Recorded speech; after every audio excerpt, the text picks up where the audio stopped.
Welcome back to CBC News BC. I am Jessica Chung here in the Vancouver newsroom. Okay, here's what you need to know today. The province has launched a new public safety initiative focused on addressing street disorder and non-violent offenses. Now, the Community Safety and Targeted Enforcement Program will boost police efforts tackling public safety challenges that are affecting businesses and communities. It also comes with $5 million in new funding. This will work towards target enforcement against theft, public disorder, vandalism, that are repeat offenders, are non-violent crime. Because we already had the site programs that targets violent criminals. Now, the province says funding through C-STEP can also support proactive patrols and increase police presence to improve the condition of public spaces. And the Lapu Lapu Day Festival attack suspect Adam Kaiji Low appeared in provincial court today after being ordered to undergo a mental health assessment to determine if he's fit for trial. Now, the 30-year-old appeared via video. He's facing 8 counts of second-degree murder after 11 people were killed when an SUV plowed through the street festival in South Vancouver last month.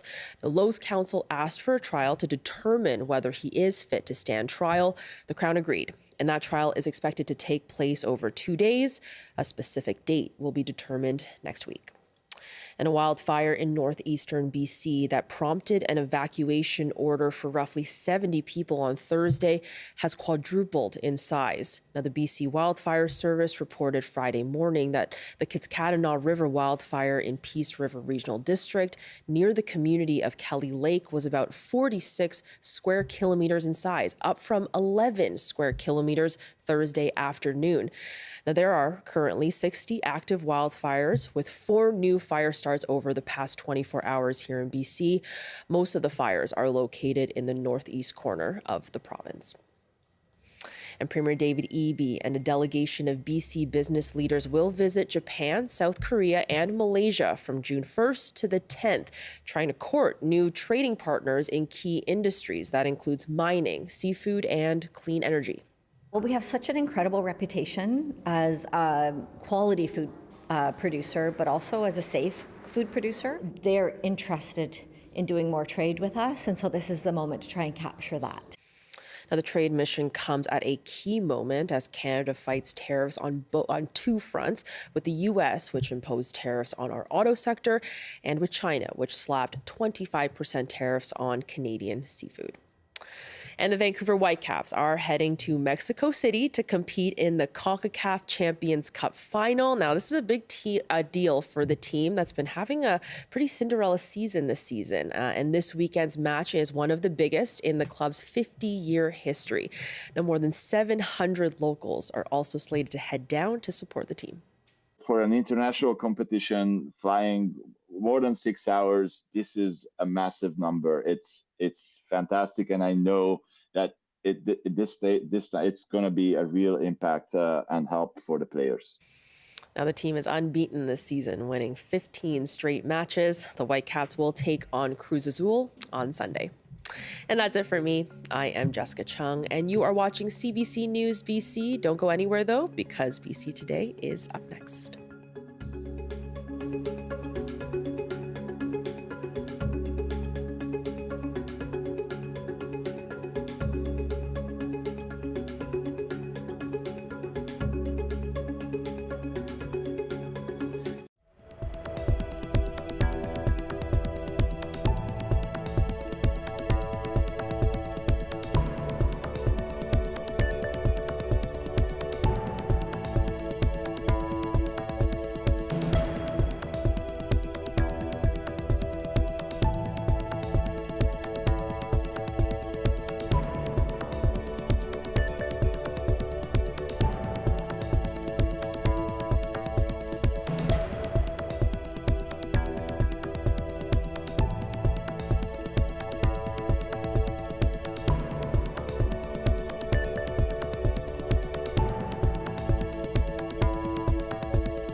Good afternoon. Thank you for joining us. A wildfire in BC's northeast that forced the evacuation of nearby residents has grown. We'll bring you the latest on that. And graduation buzz is everywhere. Ceremonies, dinner dances, dry grads. We're asking you, what advice would you give to new graduates? And who's the new grad you'd like to celebrate? Plus, speaking of growth, time to plant the big three in your garden: tomatoes, peppers, and cucumbers. Brian Minter will be by with his tips. And of course, he'll take your calls. I'm Michelle Elliott. Welcome to BC Today.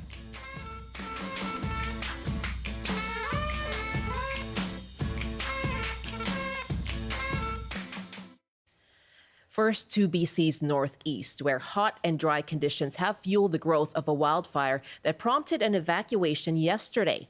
It has quadrupled in size.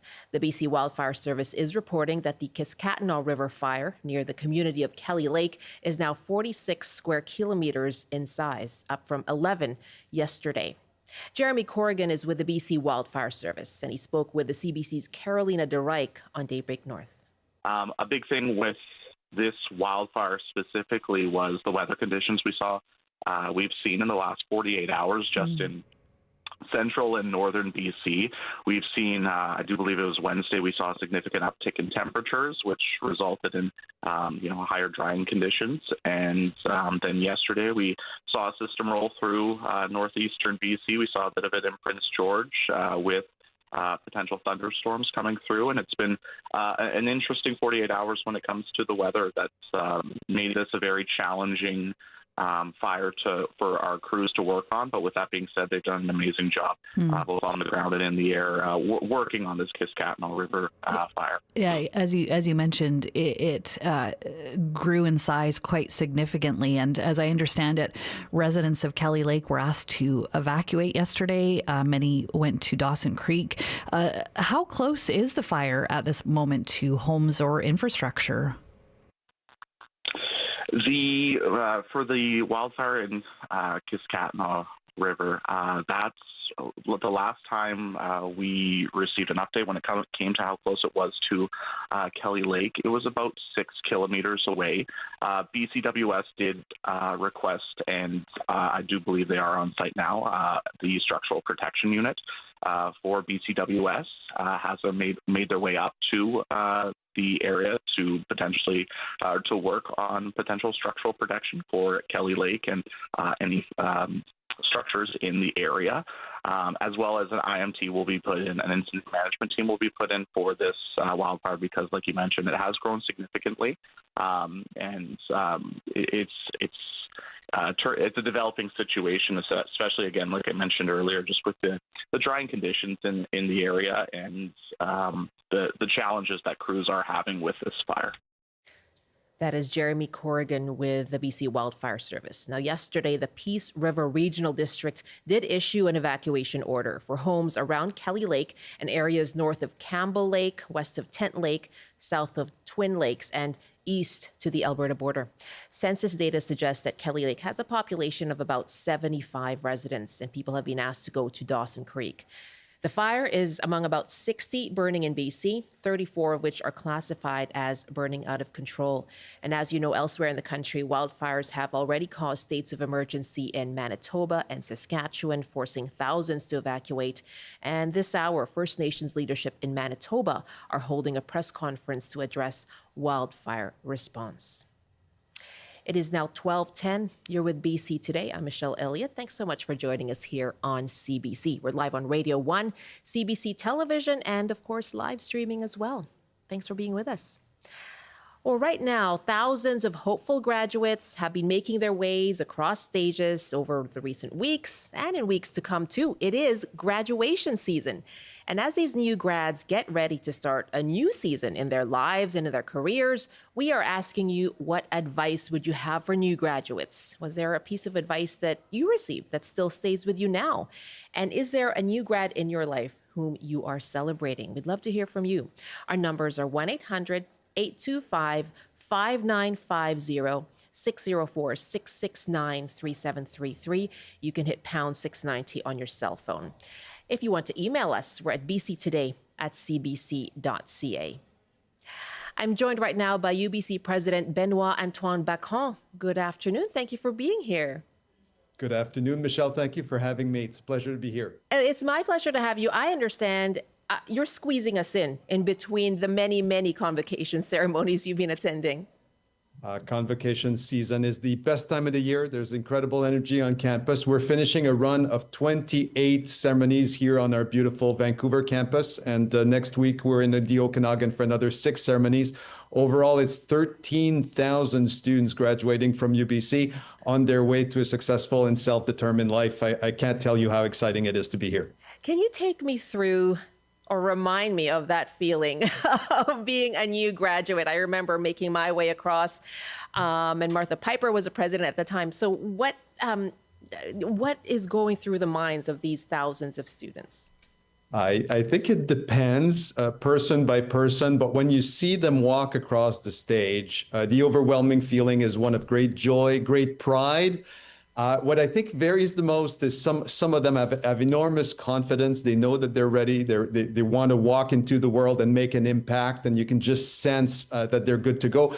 Others are a little bit more hesitant, and that's okay. What I tell them is you're 21, you're 22 years old. You have all the time in the world to find the right spot for you. It's not a race, and it will come when the time is right. Things will unfold exactly as they need to unfold. You know, I was just at my son's high school graduation, which was just an incredible moment for our family. But the principal said something that really stuck with me, and he said, you know, you're not behind, you're not late. Whatever is happening, you are becoming. And I thought that was a wonderful way to put it. I agree with that 100%. There's a lot of pressure on our graduates to perform early. People get to their full potential at different times in their lives. I was certainly a late bloomer. I wasn't well when I did my own studies. I came from a dysfunctional family. I was battling depression. I was using too many substances.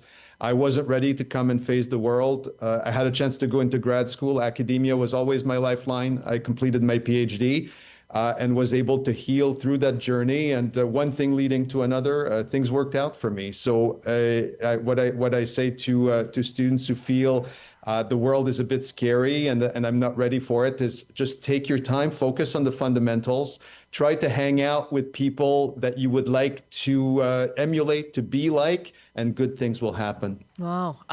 And what a story that you have in terms of what you've been through. Was there someone or a piece of advice that did help you get through those times?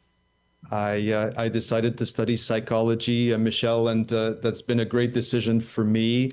I was looking for sense. I was looking for meaning. I was looking for a different way to be. And psychology did provide that. It opened a space within me to think differently and to behave differently, to change my habits. And over time, I was able to find role models, people that I thought had it figured out and simply start to do what they did. If they ran on lunchtime, for example, as part of a healthy life, I would ask them to join and enjoy that lifestyle. I sang in a choir because one of the people I admired sang in a choir, and you know what? I took my first leadership position back in the day because some of the people I admired the most had done that in the past too, and it's made all the difference for me. You are in a sense a mix of the 5 people that you spend the most time with. So make sure you spend your time with the right people. Wow, and it sounds like you spent time with people you looked up to. I think that's the key to life. If you don't know, this was my feeling when I was 25 or 26. I knew that I didn't know how to have a healthy and successful life. So I looked around for people who seemed to know. And the criteria that people will use to gauge that will vary from person to person depending on their values or their objectives. But find people you admire that seem to be doing well, that seem to be doing the things that you would love to do, and try to imitate their behaviors. Fake it till you make it was an important phrase for me. And one thing leading to another, you realize, hey, I have changed myself. I have transformed myself, and I'm ready to contribute now. Wow. I'm going to put out the phone numbers now asking you, is there advice that you would like to share for new graduates? What advice would you give? Lessons that you've learned in your own life? Was there a piece of advice that you received that still stays with you that you'd like to share? And if you're celebrating a grad in your life, give us a call too, 1-800-825-5950, 604-669-3733. You can also hit pound 690 on your cell phone. My guest right now is UBC President Benoit Antoine-Bacon. And so that sounds like really profound advice that you've just given, but I saw you in a social media post give something a little less profound, perhaps more practical. Oh, no, what did I say? And you said, how about get a good night's sleep? Oh, I'm glad you saw that. I love to remind students to focus on the fundamentals. My whole life has been a journey of going to sleep earlier and earlier and earlier. I started out going to bed at 3, 4 a.m., then midnight, 11, 10. Now by 9 p.m., I'm in bed. Isn't that just getting older? That might be part of it. In my case, it gives you the energy to get up in the morning around maybe 5 or 6 a.m. and get a good start on the day. With an exercise routine, maybe a bit of meditation, get the right nutrition in your body. Focusing on the fundamentals will give you the focus and energy that you need to take it to the next level. Wow, it sounds like a runner speaking there. I did run. I still run, never fast and never far these days, but I still run every day. I go out for 5Ks, 10Ks maybe, and I still enjoy it. There's something very meditative about running.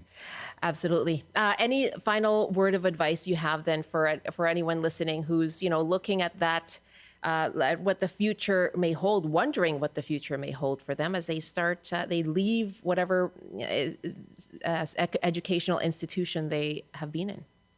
Let me offer all my congratulations to the thousands and thousands of graduates from UBC and all the other great universities and colleges around the province. It's a tremendous accomplishment to complete a degree. You've shown perseverance. You've shown that you're able to compete at the highest level. Now take your time. Take your time. Think about what you want to do. Don't sacrifice your dream for a paycheck.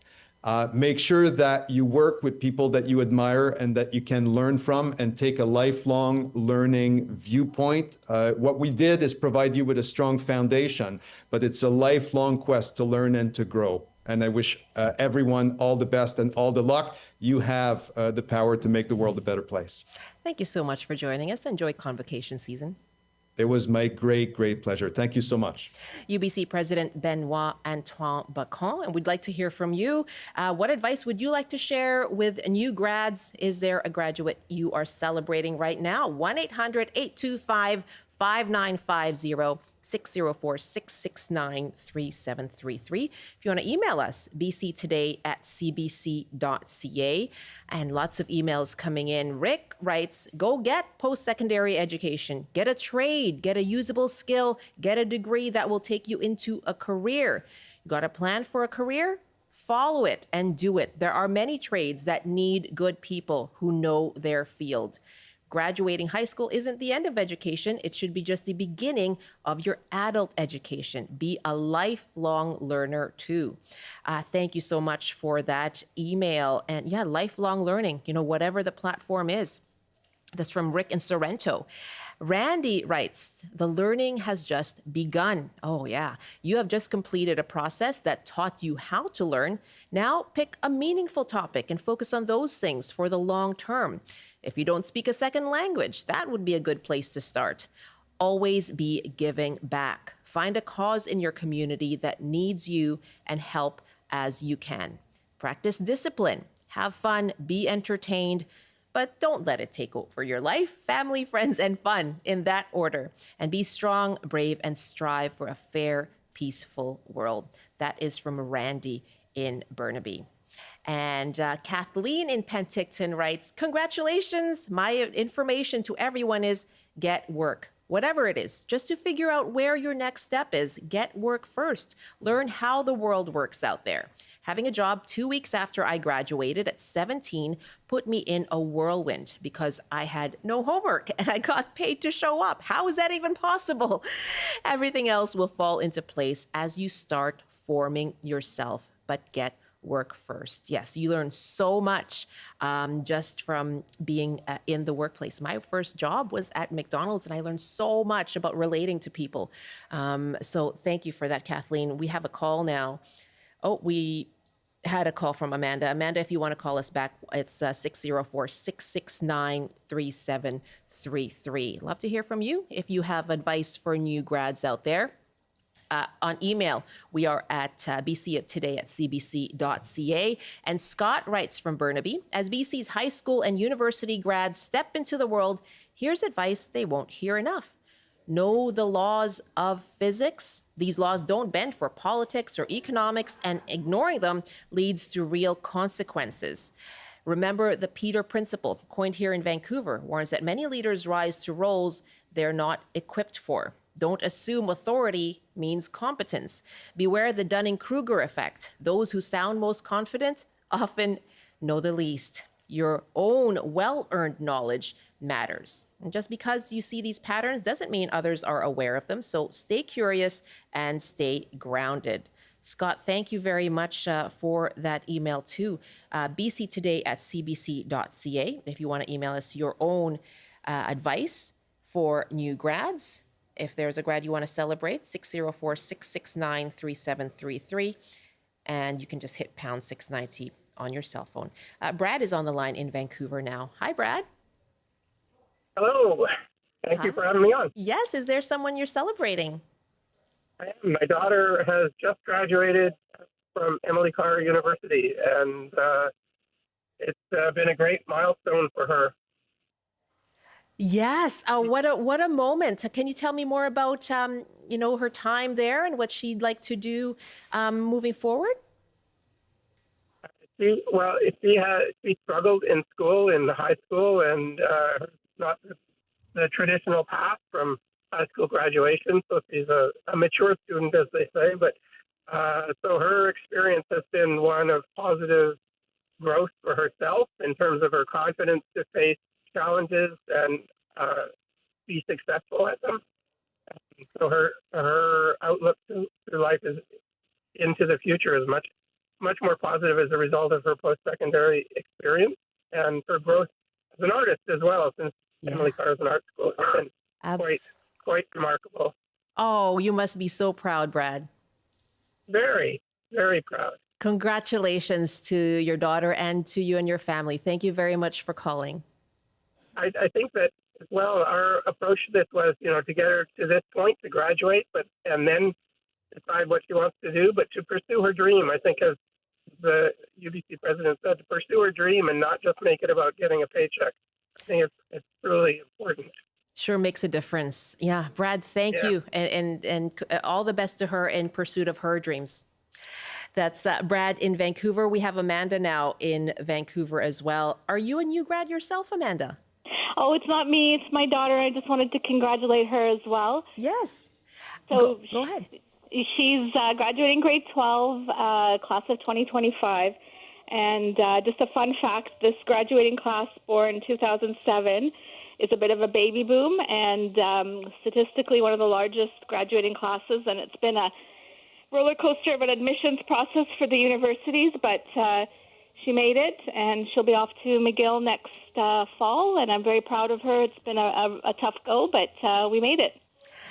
Yes, absolutely. This is also a class that went through the pandemic in their early years of high school, right? In grade 8. Grade 8, yes. Yeah. That was the virtual grad in grade 8 for sure. Yeah. Amanda, congratulations. All the best to your daughter over at McGill, okay? Thank you. Okay, bye-bye. Bye-bye. And Maureen is calling us from West Vancouver. Hi, Maureen. Hi there. Yeah, are you celebrating someone in your life? Yes, my daughter Sadie graduated from UBC, and her commencement was on Monday, and I had the honor of listening to your guest deliver a speech that was very similar advice to what he's giving today, and I would say wholeheartedly 100% bang on. It was inspiring even as a parent. It's good advice for all of us, what he had to offer. So huge gratitude to your guest.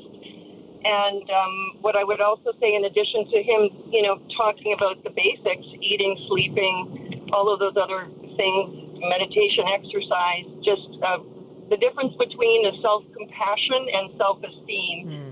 And I think self-compassion being the more reliable of the two. It's not as dependent on what you achieve, which I think is super important in this super competitive culture that we live in. And just really, again, appreciative. And to your other caller's comment about understanding cognitive biases and just having a sense that your mind may produce a lot of thoughts, but they're not always true. So having an open and curious Oh, my goodness. towards one's own mind as it develops. So My thank you. Very goodness. grateful for that. Yeah, Maureen, congratulations, okay? Thank you. To your daughter, and absolutely that idea of self-compassion, so important. Well, why don't we end on this note? Over at the University of Maryland, the students there got to feel a rainbow connection at their ceremony with Kermit the Frog taking to the podium. Here's some of that. Stay connected to your dreams, no matter how big, no matter how impossible they seem.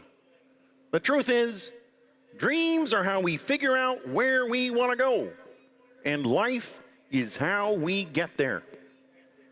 So graduates, I see you. Life's like a movie. Write your own ending. Keep believing. Keep pretending. You've all done just what you set out to do. And you're just getting started. Here we go. Why are there so many songs about rainbows? And what's on the other side?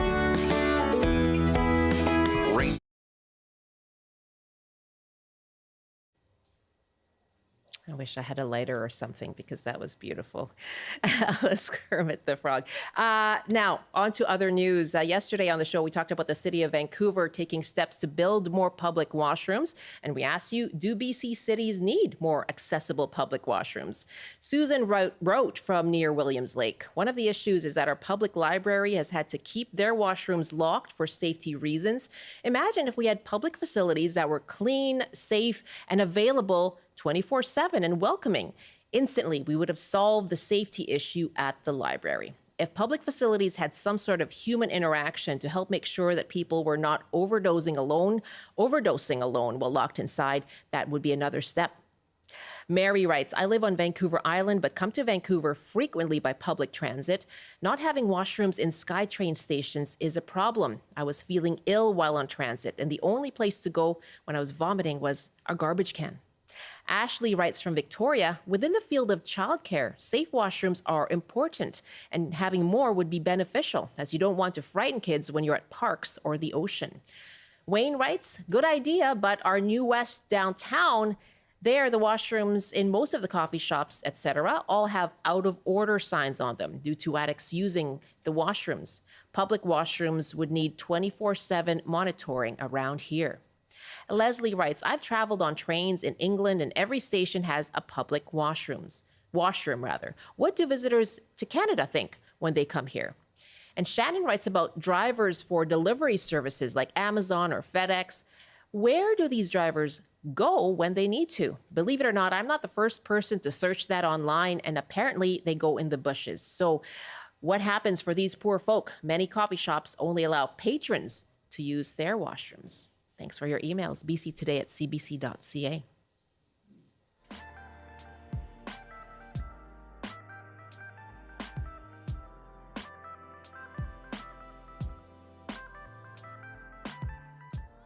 .30 now. You're with BC Today here on CBC. I'm Michelle Elliott. Thanks for joining us this Friday afternoon. And this is a Friday afternoon during which we welcome Brian Minter. So he'll be here in just a couple of minutes with some advice for what you can plant right now. And of course, as always, he will take your questions. So get ready to call in. Right now, it's time for a CBC News update. And here's Rob Zimmerman. Good afternoon. The man accused in the Lapu Lapu festival attack made a brief appearance in court today after being ordered to undergo a mental health assessment. 30-year-old Kai G. Adam Low appeared via video link. Low's counsel has asked for a hearing to determine if Low is fit to stand trial, and the Crown has agreed. The province has announced a new program to deal with street disorder. Community Safety Minister Terry Young says $5 million will go to the program. He says it's meant to deal with the challenges of downtown areas and improve safety for communities and businesses. And as we've been hearing on the show, a wildfire in northeastern BC that has pushed about 70 people from their homes yesterday has quadrupled in size. The BC Wildfire Service says the fire near the community of Kelly Lake is now about 46 square kilometers. It is among about 60 fires burning in the province and one of 34 that are classified as out of control. And now taking a look at the BC forecast on the north coast. Rain this afternoon with strong winds and a high of 9, highs to 19 with a mix of sun and cloud in the Peace. In the central interior, including Prince George, mainly cloudy with a high of 18. Highs in the mid-20s with sunshine this afternoon in the Kootenays. In the southern interior, including Kelowna, mainly sunny with a high of 27. And mainly cloudy this afternoon in Metro Vancouver. Some sunshine in Greater Victoria and the Fraser Valley, with highs around 24. That's your CBC News update from Vancouver. Thank you very much, Rob. I don't know if you heard some of our chat about advice for grads in our last half hour. I did not. You no. didn't? I don't know if... I know you're not going to ask me to give advice, are you, to grads? Please don't ask me. Is it advice that we want? We have a lot of emails, so I'll read that. Maybe you can use this moving forward. I could use some advice, sure. You some and life I. advice. You and I both, for sure. This is a really nice one here from Fiona. This is likely geared more towards high school grads. University grads typically know a direction, but it would be appropriate for any age. There we go. That's for me and Rob, too. If anyone tells you should drop your passion and be, quote, sensible and focus on getting ahead, please never disregard your passion. I like that one. Right? That's a good one. Even if success is harder to attain or even unlikely, you have the rest of your life to learn and hopefully will continue to do so. Reach for your dream and work very hard at it. And appreciate and learn from critique as well. That is a gift. Wow, that's really great. Yeah, I like that one too, Rob. Craig in Nanaimo writes, know and follow your values, those of your most admired family members and friends. Maintain your integrity. Always ensure that what you think and what you say and what you do align. Don't you love these? I do. Very good advice. Yeah. Nice. Well, Rob, thank you. I know I'm taking notes. Absolutely. I think we Got can it all both say down. we pursued our passion, right? We did, yeah. Yeah. Thank you, Rob. Here we are. Yeah. That's Rob in the CBC Vancouver newsroom. One more here from Mary Ann and Terrace. Really loving these. My best wishes, and I found through hard work, be realistic about one's capabilities and not promote yourself beyond your abilities. Thank you very much, Mary Ann. BC Today at cbc.ca.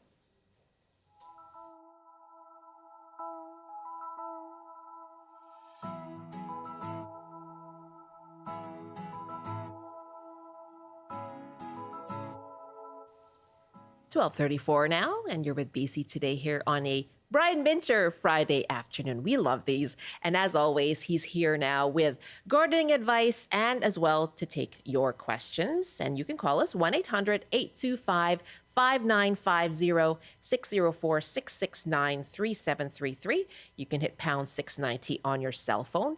I can see calls coming in already. And Brian Minter joins me now from Country Garden Limited in Chilliwack. It is gardening season, isn't it, Brian? Oh my gosh, is it ever? Finally. And, but the thing is, we talked about this morning, Michelle, is at this particular time, it's the big three that we really need to be concerned about, because folks of all different demographics and age groups and so on, it comes down to the three most popular vegetables or fruits, if you like: the tomatoes, the peppers, and the cucumbers. And we can grow them in small containers, and as long as we have a sunny spot somewhere or in the garden anywhere. But I just wanted to point out a few things things about each of those because this is the perfect time to get them going. Now, number one is if you have a tomato, the whole idea is to eat tomatoes during the growing season. A lot of folks who have these, want to grow tomatoes, late August and September is not the time to start eating tomatoes. Yeah. First of all, I think probably the best one we should all look at is a variety called Early Girl. It ripens in about 60 days to give you time from a tiny plant where it starts to 60 days, you should be eating them. And that's very important to keep in mind in terms of timing. If you want something early and you only have a patio, the Tumbling Tom tumbler tomatoes that go in hanging baskets and containers, they're wonderful, nice to have. 52 days in terms of having them going in terms of timing out there. And the grape tomatoes that we all love, and by the way, they're so nice to put in salads and just eat off the vine.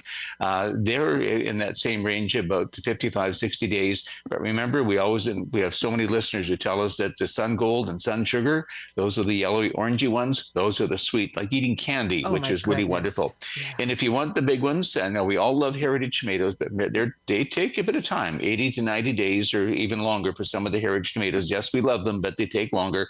But for those of you who just want to brag about them and want the big tomatoes and for the tasty ones. And beefsteak, by the way, is now at a heritage variety. We look at Better Boy, we look at big beefsteak, big beef, and so many of the other varieties that are good size. They're nice to be able to slice and so on. But if you really want the big one, the one you want to get is Steakhouse or Porterhouse, 2 to 4 pounds per tomato. God. Yeah, I grew those things, and I had to support the darn things so I didn't break the vine. But anyway, they're quite fun. Growing those, yeah. Yeah, the peppers, of course, our younger folks love the hot peppers. If you don't get third-degree burns, it's not a pepper worth growing. But mostly, it's the sweet bell peppers, all the sweet peppers that are grown massively everywhere, and it's the bell peppers. And don't forget, for making salads and so on, they come in purple, they come in yellow, they come in orange, they come instead of pink colors, they come in red, they come in, so many different colors. So, not just one color, grow the colors. And there's mini bells right now that are smaller, same sweet, and they're quite wonderful. In about 70 days, 60 to 70 days in terms of giving you a sense of timing when they'll be ready. And they mature pretty easily. But if you want the hot ones, jalapeno, no question, and poblanos and serranos, those are the ones that are in the comfortable heat where you can just, spice up, whatever you want to have. And again, if you want to look at the really hot peppers, the hottest in the world are Carolina Reapers, over 1 million Schofield heat units. So that's pretty hot. But there's everything in between, which are really quite nice. But and again, the peppers are just so incredibly popular. It's nice to have them, and it's nice to have about 80 or 90 different varieties out there that we can make some selections from. But the cucumber, the lowly cucumber, and if you really want to have good ones on it, Fridays that are non-bitter ever. They're wonderful. Now, the thing is, the Japanese burpless and probably Tasty Green and Burpless Supreme are a couple of the good ones out there. They are so nice. They mature in about 50 days, 45, 50 days, so they're easy to be able to get. But the thing is right now, not everybody wants a 2-foot long cucumber or a foot long. We basically like a little bit shorter. And a variety called Perseus is one of the shorter ones that is absolutely wonderful flavor, and they mature very, very early. But even sooner than that, we've got now the mini burpless, which are wonderful. There's Mini Me and Quick Pick, for example, that are absolutely great. So nice to have in a small container with a bit of a trellis on them. You'll never, ever keep up with the number of cucumbers you get, and they're so wonderful to have. For pickling, gherkin seems to be the one, because gherkins you can eat like a regular cucumber, or you can pickle them as well. And of course, patio snackers, we just want a good cucumber for a small container. Patio snackers are there as well. Just wanted to point out, this is the time to begin. If you haven't done so already, there's lots of plants out there in the industry and all our communities across the province. But this is the time to get them going. But there's so many different varieties out there. Choose the ones that you love. Choose the ones that will mature in a timely fashion for you to be able to enjoy them. But try some of the new ones. Have some fun with some of these crazy new varieties, which I think are absolutely wonderful. So there's my I love tip for it. today in terms. Thank you, Michelle. And you're right about experimenting and all the different kinds. Yep. So I am a big fan of sriracha sauce. So I've just looked it up. Is it red jalapeno peppers that go into sriracha sauce? Yeah, you can. Absolutely. There you go. That's what I'm going to be going after. If I can make my Thank you. own, because there have been often shortages of the sriracha sauce too. So, okay, that's just me for stocking my own pantry. Okay, that's great. Wonderful. You're absolutely right about the different varieties. Brian Minter, our gardening columnist here on the show, and he's taking your questions. You can call us 1-800-825-5950, 604-669-3733. You can hit pound 690 on your cell phone. William is on the line with the question from Vancouver. Welcome. Hey, I do a lot of woodworking, and I create a whole bunch of wood chips. And this local gardening guru named Art came by my wood shop and grabbed a bunch to put around blueberries. He said they like cool roots. So I did that to all my blueberries, and I've got tons of chips. I'm wondering, should I put it around all my fruit trees? William, a very good point for that. What type of wood is this? It varies. The stuff I'm using right now is maple. It's often maple or cherry. Yep.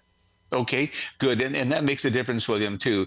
Cedar is not the most plant-friendly. They can be slightly phytotoxic, but the other ones are good. And William, you bring up a very good point, but please remember in moderation. They make a wonderful ground cover. They hold in moisture. They do so many good things out there. Fir would be the number one choice. Fir, hemlock would always be the number one choice. But all the other varieties, the maple and so on, all going to be great, William. So it's a great idea. Nothing wrong at all with doing that. But I would use it as a ground cover instead of putting it around. But what you're doing, perfectly good, smart. Okay. And do I put that just sort of around the base of the tree, or do I do the whole drip line? Yeah, I think the drip line is the most important thing, because when it gets really, really warm, having protection for the roots is the most important thing. So drip line, number one choice. Absolutely. Great. Okay. Thank you. Sounds like you're Thanks, on the William. right track. Thanks, William. Yeah. Bye-bye. Bye-bye. That's William in Vancouver. And let's go to the island now. And Lauren is on the line from Comox. Hi, Lauren. Oh, hi there. Yeah, what's your question for Brian? Hey. Yeah, thanks for taking my call. My question is, we just moved into a property that is a block off the beach, so the soil is very sandy, and it's got 1.5 acres, and it was mostly broom.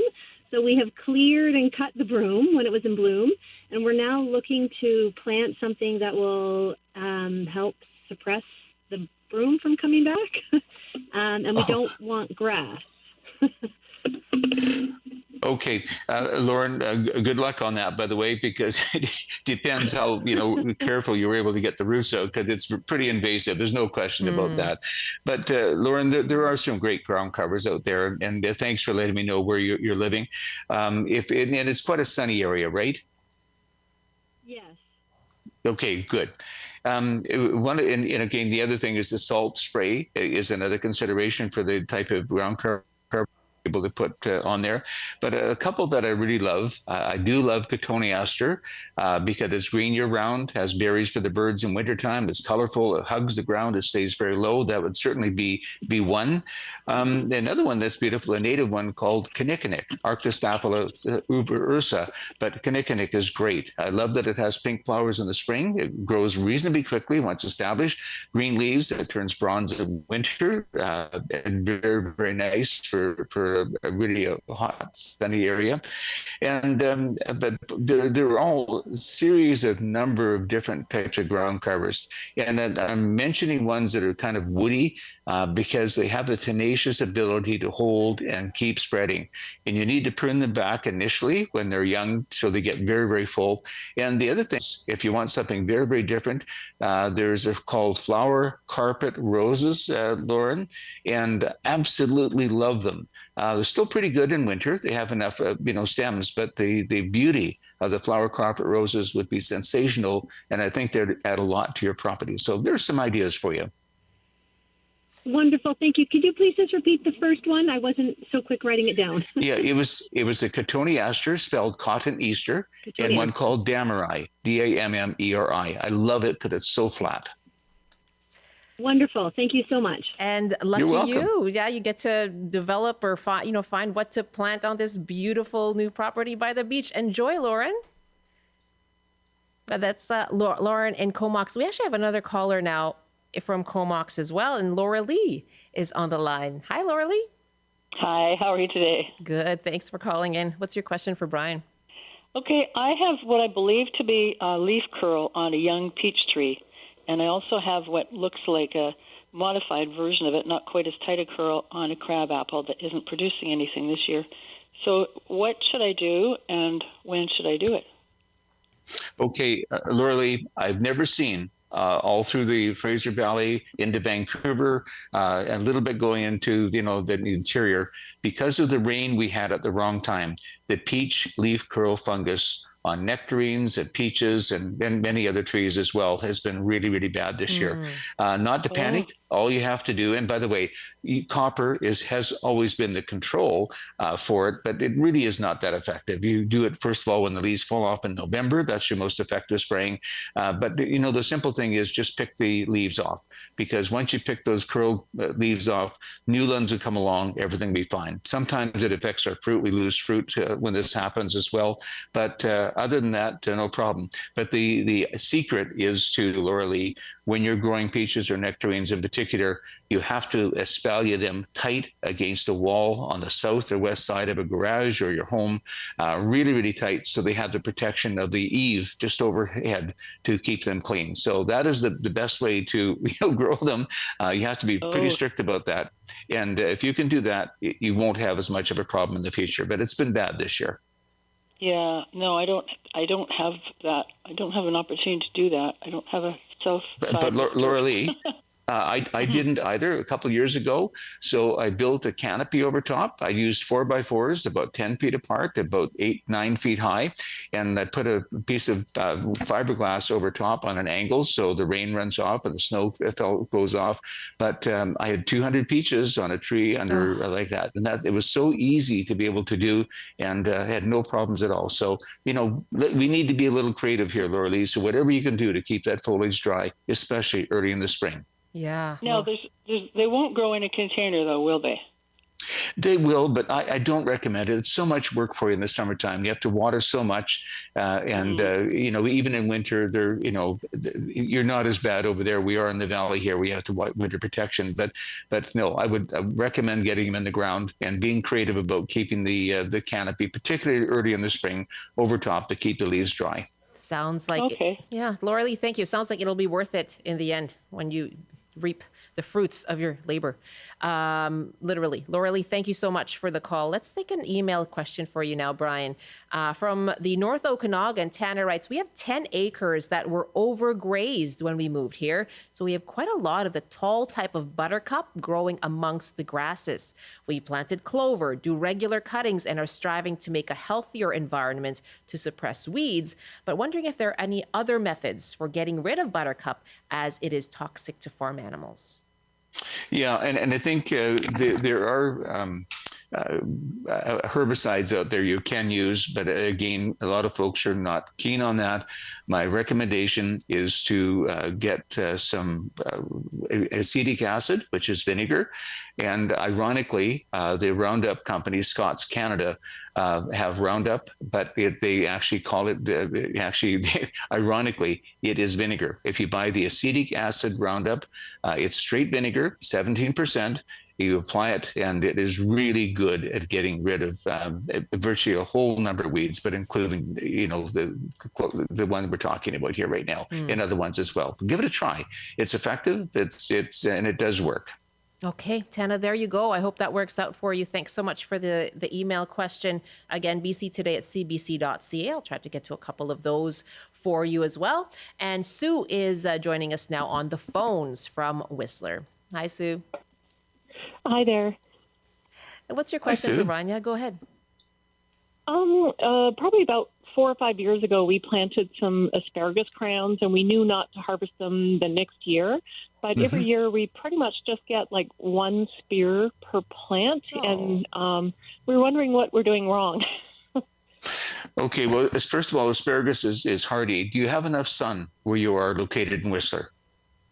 Yeah, it's probably good the sunny sunniest area spot we have. Yeah. Yeah, I know not far from you in Pemberton, they grow amazing crops of everything out there. But you do need sun, I would say, from in the summertime from about 10 till 4. If you can get that, that's certainly one thing. The other thing is growing the best varieties. You want a male variety. Jersey is one. Millennium is a male variety. So they are just by nature the most productive. That's the one thing. And I'm not sure what you're feeding them. Basically, they love manures. That's one thing that is really, really good for asparagus. And giving them some nutrient. We keep talking about, or I keep talking about, a semi-organic fertilizer called the 10, 15, 19, and it has all the micronutrients in it. I think if you're getting sun, and if you could keep putting manures, composted manures, even sea soil, anything like that on that bed, that's very, very important. And do the 10, 15, 19 as well. I think that will change things around. And again, not knowing what variety you have, but if you want to try again a newer variety, look at the one called Millennium. It is probably the most productive and will so really make a difference for you. So those are the 3 things I would really take a look at, Sue. Okay, great. And then can we harvest more? Like, we've been reluctant to take away all the spears. And you've been smart. Yeah, that's really smart. But once you see the vigor coming, we moved into a house where somebody just had one patch of asparagus over there. I mean, there was like 50 coming up all around it. It's about, the size of you holding out your arms around. And we couldn't even begin to keep up with them all. So that's where you want to be. And I think doing those 3 things will help an awful lot for you to get to that point. But in the meantime, you're smart just to harvest a little bit to try it as it builds up. And if you can find them this time of year, plant them now to get them established so we get that vigor coming on. So, let's go for it. Asparagus is so nice to have for such a long period of time. But Sue, plant some more if you can this summer. I hope you have arms full of asparagus very soon, Sue. Thank you. Tamis is calling now from Delta. Hi, Tamis. Hi. I have 2 questions, if I may, about tomatoes. So I'm running a little bit of a tomato experiment here. I grew seedlings from seed of 4 different kinds of tomatoes. Yep. So 3 of them are heirloom. One is a blueberry tomato, and a rainbow, and a Roma, and then a big beef tomato. So what I'm wondering is, my first question is, I've been keeping them inside overnight because I read that the temperature should consistently be above 10 degrees, and it always forecasts a few days that are in 9 or 8 degrees. So is it too soon to plant them outside now? Well, first of all, Janice, I really applaud you. You're one of the few people who've been patient enough to whatnot. But I would say at this point, you're absolutely great to be able to put them outside. Our night temperatures for the next little while, just looking ahead, seem pretty good. So this is the time to be able to get them outside right now. Absolutely. Okay, and I don't need to cover them or anything? Honestly, if you're, what we normally do is harden plants off. Even 2 or 3 evenings and some sort of, plastic kind of covering area, just to allow them to get through the night temperatures. But even a couple of days of doing that would be enough to allow them to go out. So honestly, where you live, I think that's perfect now. We applaud the caution, Tamis. Yeah. Thank you. I have one more question, if I may. Okay. I have too many seedlings, and so I am growing some in bigger pots. So what I've planned on doing is putting the blueberry tomatoes, because they're a great tomato, like a small cherry tomato, and then the Romas, because they're a determinant in pots, and the other 2 in the small garden bed that we have. Does that sound reasonable? Yeah, it does. Any of the smaller varieties can go in containers quite nicely. Puts lots of organic matter in the soil, so they really get off to a good start.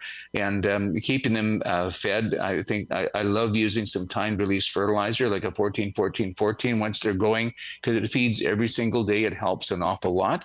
And the other thing is, remember, as you get into late July, early August, put some more lime or calcium around them so the tomatoes don't get that blossom and rot. That's the only other thing I'd mention to you. But it sounds fun what you're doing. I'm glad you're doing it. And now is a good time to begin outside. Yeah, go for it, Thomas. Our last caller is Graham in Golden. Hi, Graham. Oh, hey, how's it going today? Well. What's your question for Brian?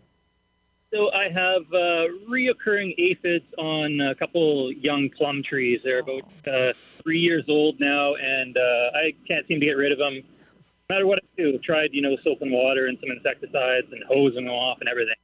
So looking for tips. Yeah. Okay, now you're actually growing plum. What varieties of plums are they? I'm sorry, I do not know that. Oh, that's okay. And I'm not.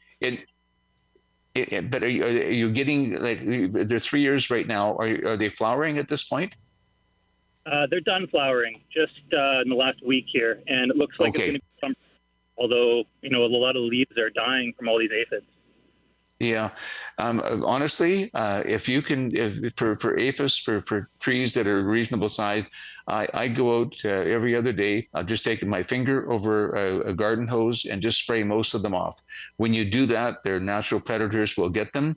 If you want to use something organic that's effective, I use a safer soap product called Trounce. Trounce is a cocktail of all the fatty soaps. Yeah, it's organic and it works very effectively. But again, sometimes if you've got aphids, just simply spray them off with a garden hose every other day.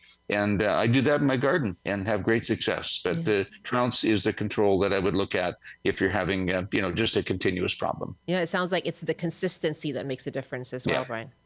Yeah, you bet. Yeah. Graham, good luck to you. It sounds like you've tried a lot of things, but perhaps it's more about doing it every other day more consistently. Yeah. Thank you for the call from Golden. And Brian, always such a pleasure. It just flies by. And it sounds everyone is just raring to go. We do. Okay. And Michelle, good luck on the peppers. I'm glad you're starting too. Okay. Oh, my sandwiches are awaiting. Yeah. Thank you so much. Nice to talk to you, Brian. Have a great weekend. Thank you. Take care. That's Brian Minter. He's, of course, our gardening columnist here on the show, joining us from Country Garden Limited in Chilliwack. And he'll be back with us here on the program in 2 weeks from now. He joins us every second Friday here on BC Today. And that is it for our program. My thanks to our team here on the show: Zamir Karim, Ali Patarge, Allison Cole, George Baker, Greg Kisser, Bradley Stewart, Mark Fairfield, and Megan Zwick. Thanks to Amy Bell as well for hosting earlier this week. I'm Michelle Elliott. Thanks for joining us here on BC Today.